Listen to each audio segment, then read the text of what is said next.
ऐब न माणी दे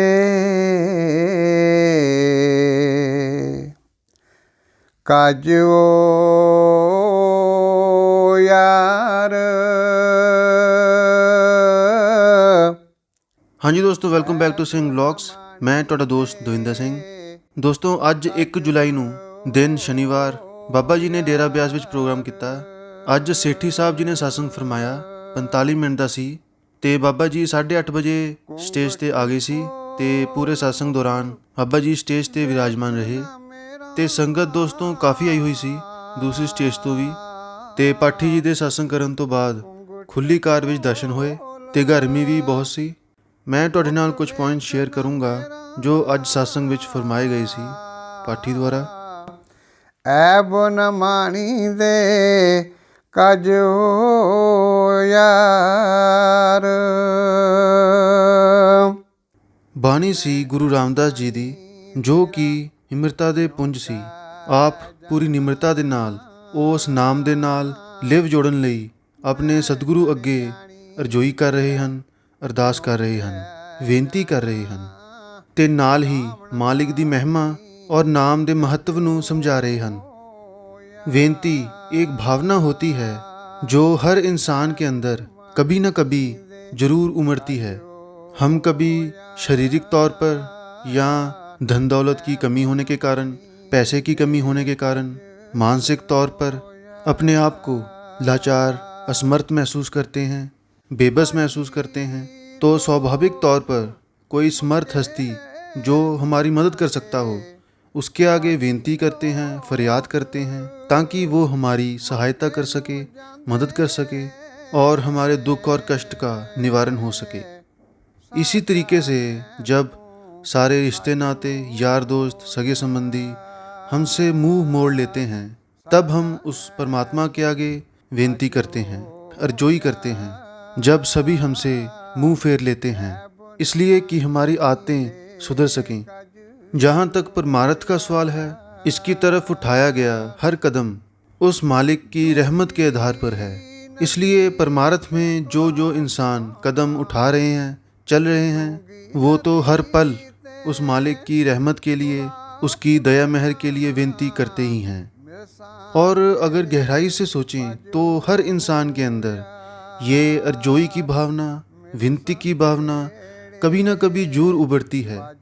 इसलिए विनती करना, प्रार्थना करना ये श्रद्धा की भावना है। और अगर सच्चे दिल से, पूरी विनम्रता से, समर्पण की भावना में आकर उस एक शक्ति के आगे हम विनती करते हैं, वो सुनी जाती है और जैसे वो सही समझे, मुनासिब समझे, वो पूरी हो जाती है। पर ऐसे भाग्यशाली जीव जिनका विवेक जागृत है, उन्हें एहसास रहता है कि जो भी ये दुख सुख है उनके जीवन में, मान वड्याई है, सुख और दुख है, ये सब उनके पिछले किए कर्मों के आधार पर है। उनको एहसास रहता है कि हमारे जीवन का जो भी हालात है वो उसके भाने से हो रहा है। अमीरी है, गरीबी है, बीमारी है, तंदुरुस्ती है, वो कुल मालिक ही जानता है कि उसने हमारी प्रारब्ध कैसे बनाई है और कोई नहीं जान सकता। इसलिए एक विवेकशील इंसान के लिए एक ही चारा रह जाता है कि वो उस एक मालिक के हुक्म में, उस परमात्मा के हुक्म में खुश रहे, अपने आप को राज़ी रखे, उसके भाने में ढाले और शुक्र करके जीवन व्यतीत करे और अंदर से पूरा विश्वास रख के चले। सो तुत पावे साईं बलिहार, जो तिस पावे नानका साई गल चंगी। जो मालिक करता है वही हमारे भले के लिए होता है। फिर भी कभी इंसान अपनी आदत से मजबूर, हृदय में अगर भावना आ गई, विनती के लिए 2 हाथ जुड़ गए या दुआ के लिए 2 हाथ उठ गए, तो ऐसे मालिक के प्यारे उस मालिक से क्या मांगते हैं। आगे पाठी जी ने बहुत सुंदर उदाहरण दिया था गुरबाणी का, 5वें पातशाही जी का। वो भाने में राज़ी रहना मांगते हैं, मालिक की भक्ति की श्रद्धा मांगते हैं, रज़ा में राज़ी रहने की श्रद्धा मांगते हैं। अब जो मालिक की रज़ा में राज़ी रहते हैं उसको ये भी एहसास रहता है कि अगर हमारे जीवन के अंदर हर तरीके के दुखों का निवारण हो जाए, ये कष्ट भी दूर हो जाएं, संसार की चाहतें भी दूर हो जाएं, ख़त्म हो जाएं, ये शक्ल पदार्थ, धन दौलत, इच्छाएं, ये सभी मिट जाएं, तो क्या हम सुखी हो सकते हैं?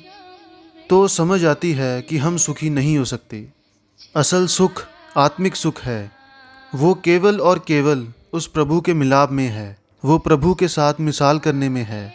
इसलिए जब भी वो विनती करते हैं, वो मालिक के मिलाप के लिए विनती करते हैं। जैसे पांचवीं पातशाही जी ने शब्द फरमाए, हित कर्म के बिछड़े कर कृपा मिलो राम। उस मालिक की दया मेहर और रहमत मांगते हैं उसके मिलाप के लिए। वो कुल मालिक परमात्मा पूरा समर्थ है। उसको किसी पे दया मेहर करने के लिए किसी बहाने की ज़रूरत नहीं पड़ती। फिर भी उसने हर विधि का विधान बनाया है। अपने गुरु मिलाप का क्या विधान बनाया है? गुरु अमरदास जी समझाते हैं, सतगुरु ते हर पाइये भाई। उसके मिलाप का विधान क्या है? पूरन संत सतगुरु की शरण, उनके उपदेश के अंदर जीवन ढालना। इसलिए गुरु नानक साहब ने गुरु ग्रंथ साहब के शुरू में ही शब्द फरमा दिए, एको सतगुरु प्रसाद, कि वो एक परमात्मा है, वो सबके अंदर है, सब कुछ है, सबका है, सिवाय उसके कोई दूसरा है नहीं। उसका मिलाप क्या है? सतगुरु प्रसाद। आगे दोस्तों पाठी जी ने हुजूर जी का उदाहरण दिया कि हुजूर कहा करते थे कि प्रसाद खुशी से दिया जाता है। इसलिए जो गुरु की दया मेहर है, उसके आधार पर ही परमात्मा का मिलाप है, और उसकी दया का आधार उसकी अपनी खुशी है। इसलिए जब भी मालिक के मिलाप के चाहवान विनती करते हैं, तो ऐसे संत सदगुरु की संगत के लिए करते हैं। आगे दोस्तों पाठी जी ने एक बाणी की तुक फरमाई, फिर उसका मतलब समझाते हुए फरमाया कि ए प्रभु, ऐसा सदगुरु जो तेरा मिलाप करा दे, जो तेरा विशाल करा दे, जो तेरे साथ रिश्ता जोड़ दे, उसका मिलाप बख्शो, उसकी चरण शरण बख्शो। अब उस एक परमात्मा की कृपा हो जाए, उस मालिक की दया मेहर हो जाए, वो किसी संत सदगुरु के हड लगा दे, किसी पूर्ण सदगुरु की हमें वो शरण बख्श दे, तो गुरु के आगे क्या विनती करनी है? यही बात इस शब्द का सार है। दोस्तों आगे पाठी जी ने बाणी को खोल खोल कर समझाया, जो जो तुकें उन्होंने उदाहरण के तौर पे दी थी। नाम त्याया संता के कारज आप खलोया हर काम करावण आया राम हर काम करा